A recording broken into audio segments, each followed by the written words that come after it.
This episode is brought to you by Burn, the fitness company behind the Today Show approved Burn board. If I'm being honest, working out can be a real chore, especially as a new dad in desperate need of sleep and cardio. Burn is founded by NEPA native Jimmy T. Martin, and his Burn board offers a low-impact core and cardio experience unlike anything I've done before. They have hundreds of on-demand workouts that are great for beginners, seasoned athletes, and out-of-shape podcast hosts who love supporting small businesses. My wife and I use it pretty frequently throughout the week, and it's honestly a great way to burn a ton of calories without burning a ton of cash. Not to mention, it's a great tool for skiers, runners, wrestlers, and hockey players.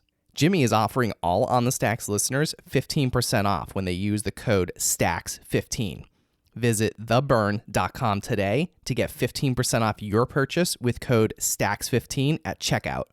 Again, that's theburn, THEBRRN.com to get 15% off your purchase with code STACKS15. It's time to get on board today with Burn. This episode is brought to you by Blue Door Financial. Blue Door Financial will help you save money and reduce taxes to live a fuller financial life. To learn more, visit Blue Door Financial online at BLUdoorfinancial.com. That's BLUdoorfinancial.com. Think about your family. Think about what you've gone through. You think about the support you get from back home and the people that enjoy watching you play at West Scranton High School or play at Penn State or play with the Oakland Raiders. Like, I've always thought that was the biggest reason, I got where I was. Oh yeah, whoa, look, they can never keep me down, I'm going, and if I ever fail, just know I'll go again. I never quit, cause I know that every loss may lead to another win. I'm going up. Hi, I'm Bill Corcoran Jr. This is the On the Stacks podcast. Today, I'm chatting with Matt McGloin, Scranton native and former Penn State, NFL, and XFL quarterback. What's up, podcast episode 107 of the On the Stacks podcast in the Blue Door studio. Welcome to the show, Matt. How you doing? I'm doing well. When you told me to bring a prop, I wasn't sure what to bring, dude. So I hope my helmets were good enough. And, definitely. But yeah, man, I'm excited to be on the show. It took us a little while to get here. Yeah. And to schedule something, but this is fun, man. I'm looking forward to this. Is an awesome setup you have here. Yeah, It's fantastic. thank you. I appreciate it. Yeah. So, but also before we start, we got to give our mutual friend Bob Courtwright a shout out for helping make this happen. The master networker himself, Bob Courtwright, made the introduction. So I should have brought golf clubs and a cigar like Bob did. Yeah, you should have. Bob, if you're listening, I feel like that's all you do this day. All you do to this day is smoke cigars and play golf. Yeah, seriously. What a life. What a life the guy's living. It's incredible. It really is. Yeah. Yeah. So, oh man, I feel like we got a lot to talk about. I know a lot of people that know me know I'm a Penn State alum. Obviously, I you and I spent the same time at Penn State together, except I was in the stands and you were on the field. So, but yeah, it was really cool to watch you, and it's cool to sit down with you now and just learn a little bit about your playing career and then life after football. So yeah, let's kind of maybe take it back a little to Scranton. You're a Scranton guy growing up. Yeah. How did what was, and obviously football has been a big part of your life forever. So how did it get started? I've played football since I was 5, which is crazy because at that I had 2 older brothers, so when I was 5, that stage of, playing, I was more like dressing up and, just at practice. But I don't know, man, for as long as I can remember, I just always wanted to be around sports. I played baseball, basketball, football my entire life. And I always loved, football ended, next day I was at basketball. Basketball ended, next day I was at baseball. I never enjoyed taking time off. I loved staying busy. I loved competing. I loved trying to get better. It was just, it was a competitive house. Yeah. Because I'm 32 years old right now. My older brothers are 39 and 45. So you were the baby. I was, yeah. So growing up with brothers that are older like that, I was always trying to tag along and, compete with those guys. And man, they always let me play. You know what I mean? So you played with the big boys. I learned at a young age, man. I had to try to scratch and claw to compete, and just to play. And, that's where I learned how to play, all those sports, man. So I was, again, very lucky that, I grew up with 2 awesome brothers, 2 supportive brothers, but also ones that are letting their brother that's, 13 or 7 years younger than them play with them. Man. Yeah. So did you grow up a Penn State fan? I didn't. No? I didn't. I think a lot of people think that. Like I did. Yeah, you know yeah. what's funny about Northeast PA is you're either a Penn State fan or you're a Notre Dame fan. Yeah, it's true. There's a lot of Raiders fans here as well. There are. Which is awesome. I feel like the Raiders and Penn State are kind of similar in a way. It's like wherever you go, People, hey, they follow. I'm a Penn State fan. I'm a Raiders fan. It's crazy. The fan bases that Penn State has throughout the country, and even the Raiders have throughout the country. I grew up a Notre Dame fan. I did. So what was that like? Growing up a Notre Dame fan, then going to Penn State. Yeah, well, I didn't have many options. It wasn't like schools were knocking at the door saying, "Hey, Matt, you want to come play football for us?" I didn't have a lot of options. And Penn State gave me that opportunity. No one else would. Joe Paterno gave me that opportunity. No one else would. And that was to come down, be a part of the Penn State football program, try to earn a scholarship, try to play and compete on a daily basis. And that's all I was looking for was an opportunity. Yeah, so what was that like? So you were a walk-on. Explain that. Yeah, it was hard. I'm pretty sure majority of the team didn't even know I was a football player. At the time, you see, our walk-ons, our preferred walk-ons, our scholarship guys are all treated the same, things like that. That's what schools tell you, when they're recruiting you, but you're not. Man, it's an uphill battle. It really is, and that was again the only opportunity I had to play big-time Division I football. There's nothing wrong with playing 1AA, Division II, Division III, JUCO, whatever. There's absolutely nothing wrong with it. It's just not what I wanted to do. Talking about playing sports with my brothers, like I remember, pretending in the backyard that you played for Michigan or Florida State or somewhere like that. You know what I mean, man? So I always had those dreams, playing in front of 100,000. Saturday afternoons at our house, watching ESPN, watching ABC, watching those games, and just thinking, yeah, I'm going to get there. And it was never like, you know what I mean? It was always like, I'm going to get there. Like, I'm going to get there one day. One day I'll get there. That was always the goal. That was always the dream. And when they gave me that chance, I'm like, I got to take it. My mom, and again, man, I've been blessed to have two fantastic parents, supportive parents who were at every game and every camp I had to go to and all were always there for me. My mom always said, never have any regrets. Right. I don't to this day. I'm very happy with the way my career was. I'd like to think I made the most out of any opportunity I was given or anywhere I was, from Penn State to Oakland to Philly to Houston, Kansas City, XFL. I like to think I made the most out of what God gave me. But that was it with Penn State. It's like, here's your chance. You got to go. And the first thing for me was earning respect because nobody knew who I was. Nobody was promoting me. Right? Nobody knew Matt McGloin's a 5-star, 4-star recruit. He had 50 offers. We had to beg him to come here. It wasn't like that. It's like, you're coming here because you can't go anywhere else. So did it by hard work in the film room, on the practice field, in the weight room. If I made a good pass, you were going to hear about it. I was a self-promoter in a way because nobody promoted me. So slowly people started to recognize, like, Matty McGloin can throw the ball a little bit. This guy's working his tail off for us. Slowly got more and more opportunities. People started to recognize, and then it was like, all right, we're going to put you on scholarship. Now it's expected. And that's obviously where it became a lot more difficult physically, mentally, because you've achieved what you set out to do, but that's just the beginning. Now you got to really perform. Yeah. Better. So you got that. You got it's expected now. It's expected out of you. Right. Yeah. All right. So you got that scholarship, and then like what next? Like what was that? What was that change? You said the pressure and the mentality. And all I used to have like a list in my drawer. Right. When I first got there, and I forced myself to look at it every day. Right. Earn a scholarship, become the starting quarterback at Penn State. Right. It was like it's like a process. Like, this is what you have to do. These are what the goals are. Right, become a captain, become a leader, things like that. So you wrote down these goals. Yeah. There's, like I said, 4 or 5. Like I said, it was earn a scholarship, become a starter, win football games, become a captain, be a leader, like stuff like that. Just constant reminders every single day of what I was there for. Because, man, like when you're waking up at 5:30 a.m. and you're going to a workout where the workout's going to be terrible, it's you second guess yourself. You do. Like, do you think yourself, like, was this worth it? Like, what am I doing? Why did you have a lot of those every points? day? Yeah, like every day. Like, it's like, but dude, you just continue to push, because you believe, you hope that it's going to be worth it, right? You don't know. I wish I had a crystal ball, but I don't.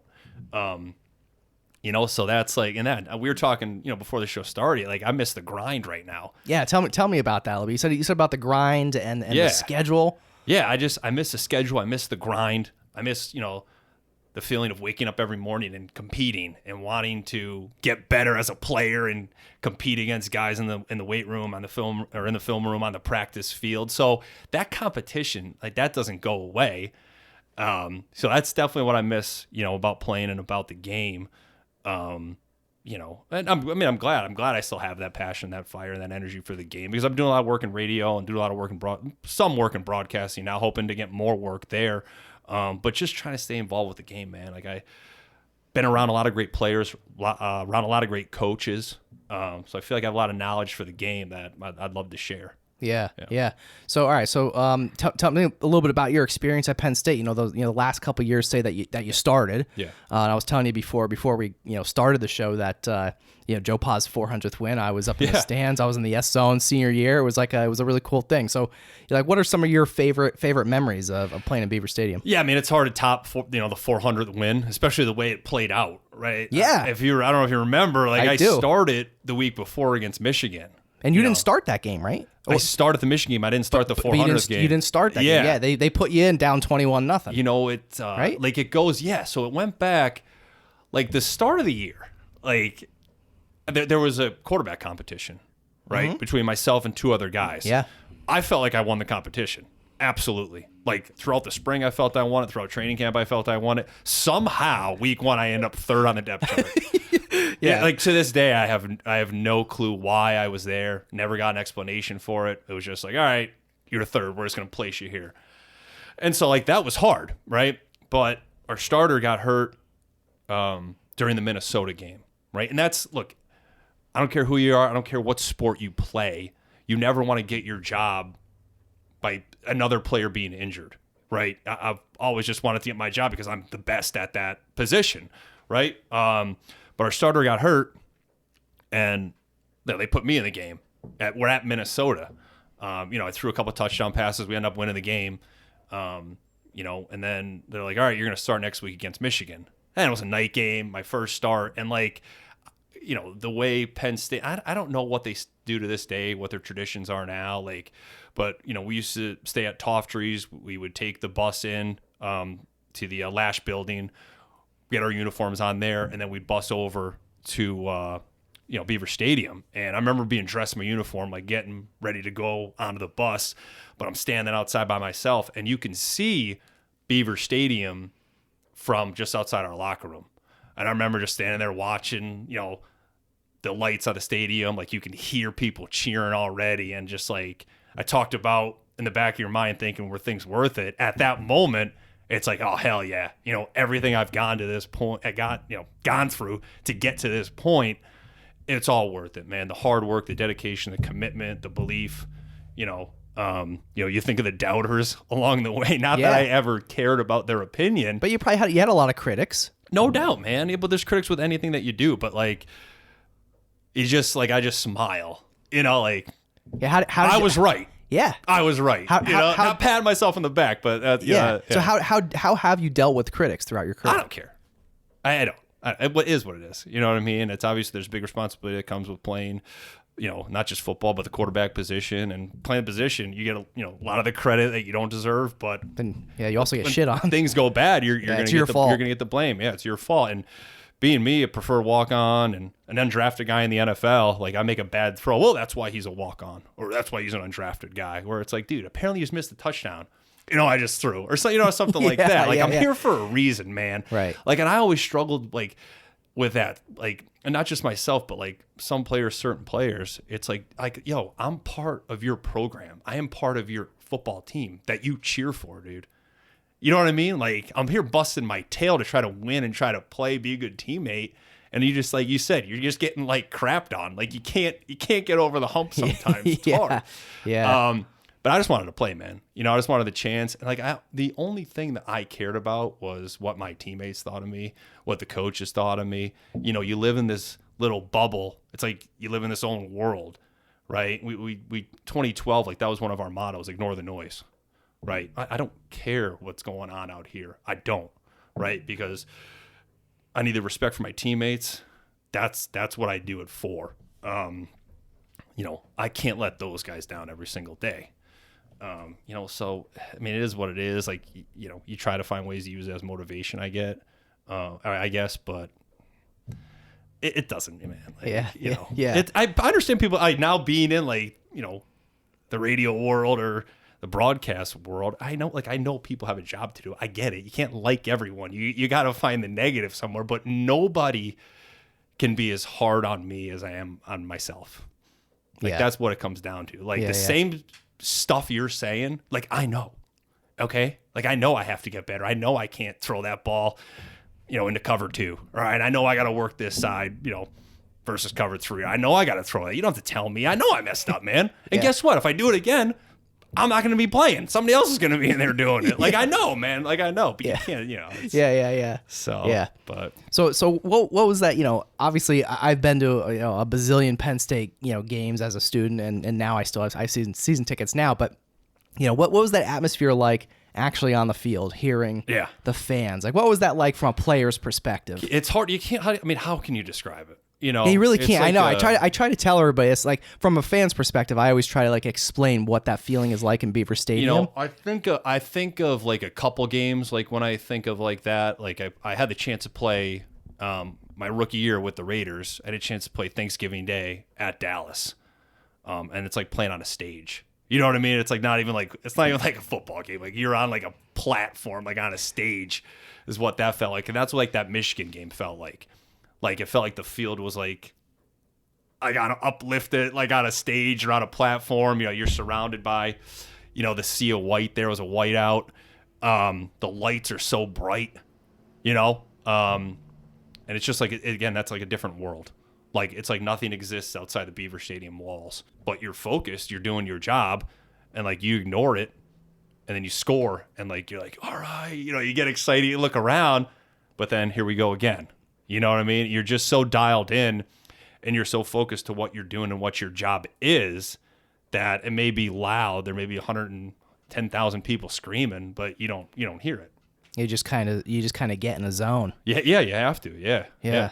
Wow, it's kind of cool to hear it from the other perspective. I don't think I've ever had the opportunity to ever ask, a player what it was like. Certainly different on the road. When you're playing on the road. What was that like? Oh man, I mean, rough. Had the chance to play in a lot of great stadiums. I was a backup quarterback in Oakland. So Kansas City was one of the loudest places I've ever been, ear piercing. Louder than Beaver Stadium? Really? Well, to the Penn State fans listening, I won't go there. No, I'm not going to go. We're going to cut that part out. But ear piercing. Seattle was really loud. The only time, at least maybe I just made this up. I don't know. But I threw 2 pick sixes in the Horseshoe in 2010. I could have swore after the second pick six, the field was shaking. That's how loud it was. I felt yeah. So that, but I was, that was crazy. But man, that's what's great, and even those college football atmospheres, they're so different, they're so unique, they're so special. To have the opportunity to play in, a lot of those games on the road, man, it was awesome. And those not comparing the two, college and the NFL, but those college atmospheres are just they're special, man. It's totally different. Yeah. And so what was that transition like for you, going from playing college to playing the NFL? What was the level of the game like? What was that like? Well, I was here we go again. I was kind of in the same position I was when you started. At Penn State, right? For walk-on at Penn State. Here I am, an undrafted guy, 4th on the depth chart. So you're always an underdog, scrappy guy. Yeah, but again, that's the same thing. I'm listen, I'm just looking for an opportunity. That's all I'm doing. And I made the most of it, preparing every single day as if I was a starter. Anybody, I've always felt like this. Anybody that doesn't tell you that they don't compare themselves to the players around you, they're lying. Because I was always nervous. Day one was all right, do I have it? Do I still have it? Can I still do it? Can I still do it at a high level? How do I stack up against this quarterback or this quarterback? And once you get on the field, once you started throwing, it's Here we go. I'm good. I got it. I got it. It's back. I got it. And like, just the confidence builds. You start to feel good, and then you're like, here we go. Let's compete. Let's go. And that's what I felt in 2013, right? Just had to slowly, learn how to, play at an NFL level. Like there was early on, there was days I didn't even get a rep. I'm just standing back there. But mentally, like, I was taking myself through the whole entire process. Slowly started to get reps here and there. And then, flash forward into the season, I ended up starting 6 games, as a rookie, which was crazy. But it's just, that's the NFL, man. Like, it's, and like I said this, like, this is what happened. Like, this is what happens when preparation meets opportunity. I always wanted to make sure I was prepared. That's it, right? Because there's no excuse for that, right? I need to be prepared every single day, because you never know what is going to be thrown your way. Yeah. Can you talk about that a little bit more? Like how you said you work so hard, and I think that's real important. Like when exactly what you said, the preparation and the opportunity, and like how do you then execute on that high level? Well, I think so. Like, I didn't have the luxury of making mistakes every single day. I couldn't do that. Like, I wasn't a guy where we're heavily invested in this guy, so we know it's going to take time for this guy to become a good player, or to become the player we think he's going to be, because we think he's got a ton of potential, right? I'm not a huge fan of that word, because, like, what is that? This guy, this is what he could develop, and maybe one day this is what he could become. And it's like, all right, well, that's great, but like, what are we doing right now? Is he good right now? Can we win right now? Can he play right now? So if I got a rep, I had to make the most of that rep. I had to be right with everything I do, because I couldn't mess it up, because there's that excuse of like, well, this guy's on draft, doesn't really matter. He's not. We knew he couldn't do it. So there was less room for error. I never wanted to give anyone the satisfaction of saying we knew Matt McGloin couldn't do it. Like, that is what drove me, right? And if you were gonna cut me from the team, or I wasn't gonna play, well, then it was gonna be because of a poor performance. Like, I just couldn't. You know what I mean? I played bad. We lost. I threw 2 interceptions. I struggled, whatever it may be. But it was never going to be because of a work ethic or a lack of preparation or anything like that. I was never going to, like, fall back on that. Like, it wasn't. Yeah. So where do you develop this work ethic? I don't know. I don't. Like I said, man. It. Because it goes, for an athlete and somebody playing on a professional level, I mean, it's totally different. I think, it goes back to, I think, my family. My parents worked extremely hard throughout their entire lives. My brothers have worked hard throughout their entire lives. I don't think that I get to where I was if I wasn't born in Scranton. Honestly, like, if I wasn't from Northeast PA, I don't think I'm able to do what I did mentally at Penn State, be able to do what I did mentally at the Oakland Raiders, right? Just that tough mentality, bring your lunch pail, go to work every single day, that blue collar mentality, right? To continue to fight for what you want, fight for what you believe in, man. And, that was, that's where I got. That's it, Scranton. I think that's it. I really do. The support that I got from the area, and to this day is incredible. It really is. So, like, when you're battling, you're going through tough times, that's what you think about. You think about your family, think about what you've gone through, you think about the support you get from back home, and the people that enjoy watching you play at West Scranton High School, or play at Penn State, or play at the Oakland Raiders. Like, those are the people that you think about, the people you care about, and the people that support you. Again, man, that's Scranton, that's Northeast PA. So I've always thought that was the biggest reason as to why, I got where I was. So lucky, man. Yeah, very fortunate, and my wife and I are, our family, we live in Northeast PA, to this day. And and congrats on your second son. Thanks. Yeah, thanks. We got we have a 3-year-old now and a 2.5-month-old, so 2 boys. It's funny, these helmets. I have some framed jerseys and stuff like that, like some footballs down in the basement, and got like a little man cave set up. Yeah, of course. But it's like turning into a big toy room now for the kids. Yeah, of course. Yeah. So my 3-year-old likes to put the helmets on, which is like that is such like an awesome thing to see. Putting the Penn State helmet on, running around. He puts the Raiders helmet on, and runs around. It's like, yeah, that's another one of those moments where you're like, oh man, everything you gone through was worth it. Yeah. So yeah. All right. So let's talk a little bit of life after football. Yeah. So kind of went from NFL, XFL, and now you're back in NEPA. Yep. So what are you up to? Yeah. Back in NEPA, we bought our house here. Gosh, almost 6 years ago now, which is crazy. And we bought it when I was playing in Oakland. Just because the NFL, the business, it's like not very stable. You just don't know what's next. So we bought our house here. We knew this is where we wanted to be.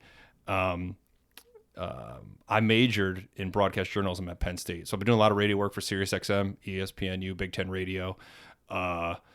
Started calling some games for Big Ten Network last fall. I've got a couple of things that I'll be doing for Big Ten Network here in the spring. So that's the world that, I've been trying to get into, or I want to continue, to get into, again, and it goes back to just, having this knowledge for the game and just doing my best to try to help people understand what the players are going through, what the coaches are going through, what's going on in this situation, what's going on in that situation, what should we expect them to do here. It's a fun game, man. I love being in that atmosphere, that game day atmosphere, man. There's nothing like it. Now it's different going to the booth as opposed to going to the field, right? There's nothing quite like that feeling, but, being in a stadium where there's 90,000, people, man, it's fantastic. It really is. Yeah. Well, what would you say is the best lesson that football taught you about life? One of the things I always when I get asked about my career and things like that, one of the things I always think about is consistency. It's the same person every single day. I have to be this person every single day, right? 100% every single day. It's a commitment. You're dedicated to it. I can't have an off day. As a quarterback, I can't have a bad day, right? There's great days, but you need to have a good day every single day. Otherwise, you're not going to be playing very long. And that's, some of the things like that I've taken into being a husband every day or being a father every single day. Here we go. I have to, dedicate everything to my family every single day, give 110%, be the same person day in and day out, and try to get better every single day. It's exciting, man, but that's it was like, I understand it's football. I get that. You know what I mean? I know that. But the lessons you learn from it, and it's just you don't get it anywhere else. Yeah. Maybe that's just the way I feel but the path that I've taken, again, I'm very fortunate because things I've learned at Penn State, things I've learned from Joe Paterno, things I've learned from Bill O'Brien, and then the coaches I played for in the NFL, things I use every single day in life. Yeah. Do you still keep in touch with any of the guys you played with at Penn State? Yeah, of course. Yeah. That senior class we had, that 2012 class, Mike Zordich, Mike Mowdy, Mike Farrell, Pete Massaro, Mike Yancich, Jordan Hill, and the rest of those guys. I know I'm leaving a few guys out. I apologize, but a great group of guys, though. That's what I talk about it all the time. People are like, what a great team. What a great team. I'm like, you know what? We were good football players, but we had great people. And that's what separated us from everyone else. It was just the right guys there at the right time playing, the right guys there at the right time coaching. Nobody, this doesn't happen on football teams right here. Guys didn't care how many reps they got or how many plays they got or how many carries they got or catches or tackles, whatever. Everybody just wanted to contribute in any way, big or small. Bill O'Brien and his staff, Craig Fitzgerald, our strength and conditioning coach, I don't think he gets enough credit for the job that he did. Building our team down, breaking our team down and building our team back up. They found a way to have every player on that team embrace their role, big or small. It was one of the most impressive things I've seen because that doesn't happen in football. Usually you got a guy that's like, oh, I want more carries, or I should be playing over this guy, or, I should be getting, more passes thrown my way, or guys didn't care. Offense, defense, special teams, whatever. As long as they were contributing, or we had guys on our scout team that went extremely hard for us every single day. You know what I mean? Like that, you don't like. It was a different camaraderie. It was just different, man. It was a special year. Guys wanted to be there. Like we had fun lifting, every day. Like we used to run this big hill at Penn State. That was terrible, but we enjoyed it. Yeah. He had Craig Fitzgerald had like a 50-yard sand pit built. Like they built it for him. We used to do sprints in that, dude. It was terrible. Oh my God. God. We enjoyed the competition. Like we enjoyed doing it every day. Like it was fun. It was a fun year. Probably the most fun I've had playing football. So that was like the best year. Yeah. Under probably the most pressure at that time too. I mean, that's, we kind of built a bubble around ourselves, around the facility, we supported one another. We took care of one another. We just kind of focused on the task at hand, just one step at a time, one day at a time. You think you had guys wise beyond their years as well. Just kind of understood, what was at stake. You knew you were playing for something more than football, and you accepted that responsibility. Yeah. I think that's an important statement you just made. Like you said, playing for something more than just football. And it wasn't just us. Like I talked about myself, like thinking about my family, people that support you and stuff like that, and like I couldn't have done that without them having my back. And that was the same thing with 2012. Like there's no way we're able to do it without Penn State fans, without Penn State alumni, Penn State students, former players, just people reaching out and saying, we got your back, we support you guys. We had, during summer workouts, we had like an open workout one of the days. There's thousands of people there. Like, that's awesome. It was, dude, one of the best memories I have at Penn State. It was like an hour-long workout. That's it, but thousands of people showed out. You remember that stuff. Yeah, thousands of people showed out early in the morning, and I remember like as soon as like you open the locker room doors, like they were just lined up and like we were walking up the sidewalk and like high-fiving everyone and stuff like that. Like they were like 4 or 5 rows deep. Yeah. Wow. But it was awesome. That's awesome. cool. And that's Penn State. And I know I went to Penn State, but I don't know if that happens anywhere else across the country in college think football. so. Yeah. I don't. Yeah. And it kind of I think ties kind of back in with Scranton too. Yeah, no doubt. Yeah. That mentality, that work ethic, that drive and that grit, the support, Yeah, definitely. Yeah. I've just been very lucky. Again, I talked about, I grew up in Northeast PA, right to Penn State, right to the Oakland Raiders. Just, being around great people, great program, great organization. And again, that's the best thing about it is the people you surround yourself with every single day. Definitely.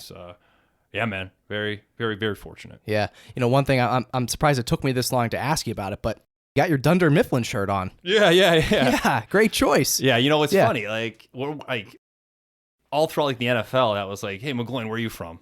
I'm from Scranton, man. The Office, huh?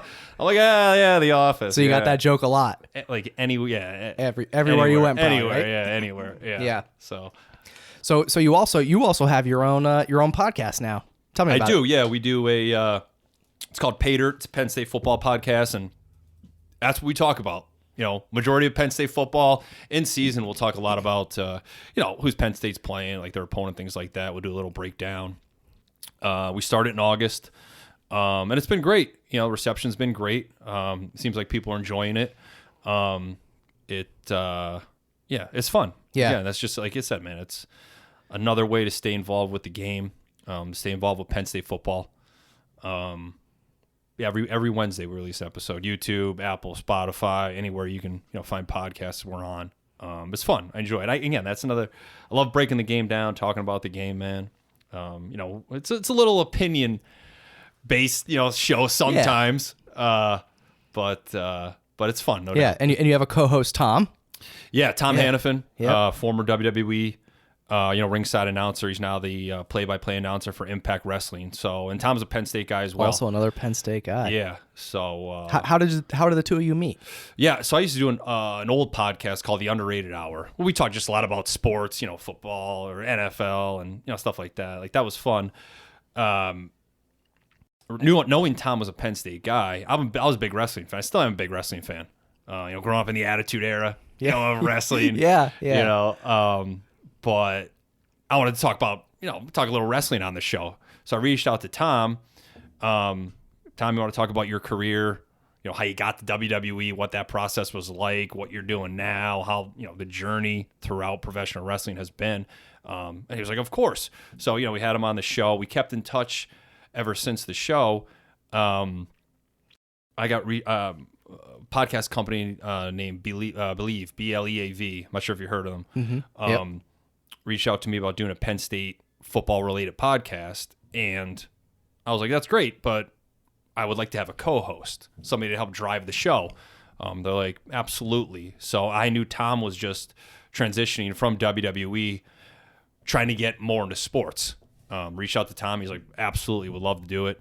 So we've been doing the show since August. But it's good. Like I said, check it out. YouTube, Apple, Spotify.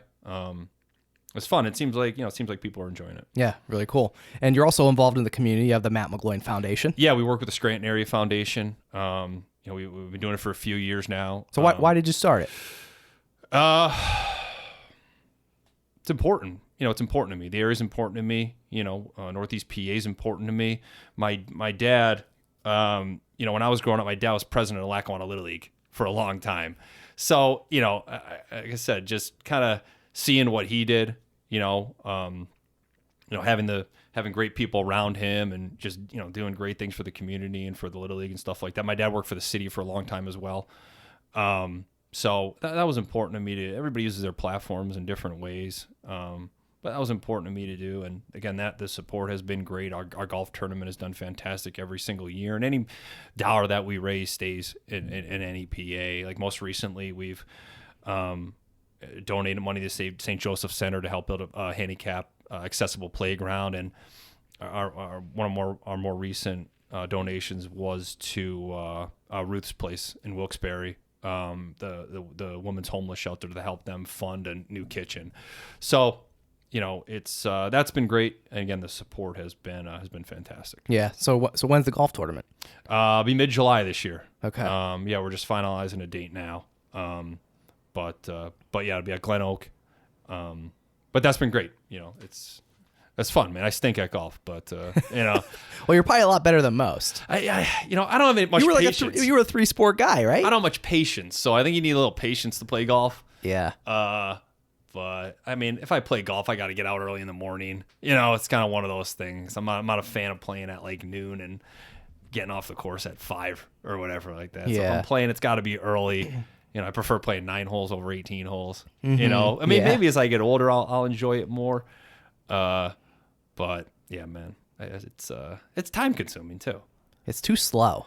Yeah, it's slow. You seem like a fast-paced guy. Yeah, I am. It's slow, but like I said, I can play 9 holes no problem. But once you start to get to 18, it's like, all right, are we almost done here? And it's like, is this over?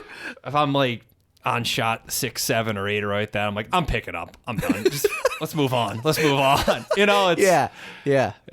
But cool. I feel like I could be good. I think you could be, but I'm not willing to make the commitment to it. It's too much. So it is. It's too much. Yeah, nine holes. It's an expensive hobby too. Yeah, it is. So it's like skiing. I don't even ski, but I feel like skiing's an expensive hobby as well. So yeah, definitely. Yeah. So what else with the foundation? Is there anything else you guys are looking to do new or? We'll see. Usually we try to do our best to at least do one big thing, a year that, the proceeds from, the golf tournament, go to. But check us out. We're on the Scranton Area Foundation. Read more about it. It'll have, as we get going here over the next, few weeks, it'll have all the information for the golf tournament, stuff like that. So we have a Facebook page as well. Cool. So yeah, check it out. Very cool. So what's it like? You're settling down now, back in NEPA. You got a family.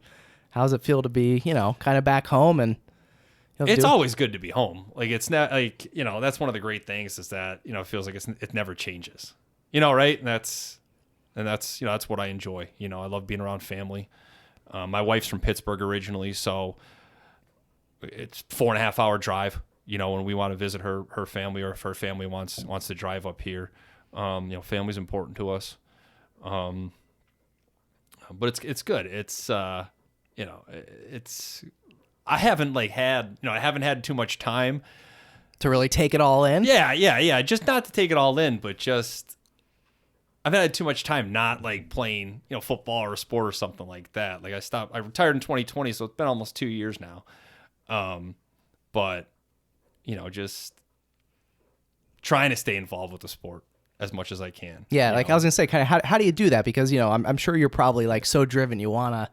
You probably almost like want to play again, right? I mentioned patience. Like I don't have any of it. You know what I mean? So it's like that's what I say. I've been doing Sirius XM for about 18 months now. I called a couple games for BTN, but it's like, all right, what else? What else we got? What else can I do? Give me something more. Can I keep going? What else? You know what I mean? And I understand it's a business. You kind of have to work your way up, in it. But yeah, I understand I have to get better at it as well. That was one of like the harder parts of calling a game. Was like I'm seeing 15 different things, but I got like 8 seconds to get it all in. So like I'm trying to tell what the quarterback's doing here. Here's what the offensive line's doing. Wide receivers trying to do this. Running backs doing this. Here's what they're doing defensively. You know what I mean? But yeah, I've always wondered, like listening and watching a game on TV and hearing those announcers. Like, do you have like cheat sheets in front of you? How does that all happen? So there's like a big board, like a big call sheet board, and it'll have. Because like I'm not good with names. Yeah, and the like, big call sheet, big board, and it'll be like 3 deep, like on the depth chart. So okay. you'll have like a center, backup center, third string center. You have a 3 deep depth chart there. So you got a lot going on in front of you. One of the games I called was it week 2? Week 2 or week 3 last year was a Maryland Howard game, and like the end of the third, fourth quarter, like the game was way out of hand. So at that point, you're trying to make conversation. Basically, you're talking about, hey, this guy, he's from New York originally. He had a lot of scholarship offers. You know what I mean? Now he's trying to work his way up the depth chart here. They really believe in this guy. They think one day he could be a good player. So you talk more about the players and their backgrounds and things like that, rather than, what's actually happening on the field sometimes. But yeah, you got to be prepared. You got to be prepared for anything. You got to be prepared for that as well. Like, yeah. I need to have something. Like you need to always have something. There always needs to be like a little thing over here that you can throw in. You always have to have something ready and always have to have something prepared. Wow. But it happens so fast. You know what I mean? You're like, who is that? What number is that? You can't. So like if you can't really screw up. see the number, you know what I mean? And the play-by-play analyst, he'll have like a spotter. So like if 52 makes a play, boom, right there. He's pointing right on the call sheet, 52, so the play-by-play guy can go, tackle number 52, Matt McGloin, like that. So like, boom, and then I know, and I'm like, all right, here we go. And so, and it helps being able to talk to the coaches the day before the game. They talk a lot about the players. They talk a lot about the process, what the week's been like. So if you ever need a little something there, if I go back to like a quote, coach has talked a lot about what he's done, leading up to this game, how well he's prepared. Yeah, you know what I mean? You have that little bit of background knowledge kind of going into it. So. Yeah, you always have something. Yeah. But it's hard. It's hard. Yeah. It's fun though, because you're not thinking. You're just here's what I'm seeing. Here's what I'm seeing. Like just go. You're not realizing either that you're talking to. You're not really processing. You're just kind of. Yeah, you're talking to how many thousands, 10,000, I don't know how many people are watching the game. Yeah, you're talking to a lot of people, but you're just going, the game flies by too. Like next thing you look up, and it's like, that was the end of the first quarter already. Nothing happened. Or like, or like a lot happened, and we're just talking, but it's cool. It's fun. I enjoy it. Yeah. Nice. So what do you think's in the future for you? A little bit more broadcasting? I like else? to. Yeah, we'll see. I wish I knew, man, but that's where it's at right now. Continuing to do the radio. Like I said, I've got a couple things for BTN here. Once like the spring season kicks off, which will be fun to get into. But we'll see. We'll see as we get going here. Cool. Well, this is great. It's been fun having you in. I appreciate you taking the time. And we gotta give another little shout out to Bob Courtright for for helping make this thing happen. Yeah, he's a good guy, and obviously I've been best friends with his son Brian for almost my whole life. But yeah, thanks to Bob for setting this up, man. This was a blast. Appreciate having me on. Yeah. How can our listeners connect with you online? Yeah, I'm on Instagram. I'm on Twitter. Like I said, the podcast, Pay Dirt Podcast, Penn State Football Podcast, wherever you listen to your podcast, YouTube, Apple, Spotify. We're all over that. So. All right. And before we end, we are Penn State. There you go. Matt McGloin on the Stacks podcast in the Blue Door Studio. Thanks for joining me. If you want to see more On the Stacks content, subscribe to our YouTube channel at youtube.com/onthestackspodcast or search the hashtag #OnTheStacks on Instagram, Facebook, and LinkedIn. If you enjoyed this podcast, please subscribe and leave a review. We'll catch you next time on The Stacks.